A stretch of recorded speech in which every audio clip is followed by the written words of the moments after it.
అని ప్రతి ఒక్కరు వచ్చి నేర్చుకుంటూ వాళ్ళ బాధలు చెప్పారు.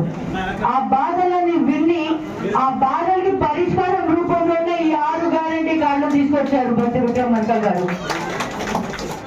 కాబట్టి ఖచ్చితంగా అవన్నీ అమల్లో వస్తాయి. మనందరికి మంచి రోజులు వచ్చినాయి. ఇక్కడ మీకు కూడా మంచి నాయకురాలు వచ్చినారు. కాబట్టి అమ్మ ఎప్పుడైనా ఎటువంటి సహాయం కావాలంటే మనం డైరెక్ట్ ఇద్దరు కలిసి బట్టి విక్రమార్క చట్టపల్లికి అభివృద్ధిని తీసుకురావాలమ్మా. ఖచ్చితంగా గట్టిగా పని చేయాలి, కష్టపడి పని చేయాలి. గెలవడానికి మనం కష్టపడతాము, కానీ ఆ గెలుపుని నిలబెట్టడానికి మనం 100 రెట్లు పని చేయాల్సి వస్తుంది. గెలుపు నిలబెట్టడం అంత ఈజీ కాదు. ఎప్పుడు ప్రజలు ఉండాలి, ప్రజల సమస్యల్ని తెలుసుకోవాలి, వాళ్ళకి కావాల్సిన సమస్యల్ని తీసుకోవాలి, కావాల్సిన అభివృద్ధి చేయాలి.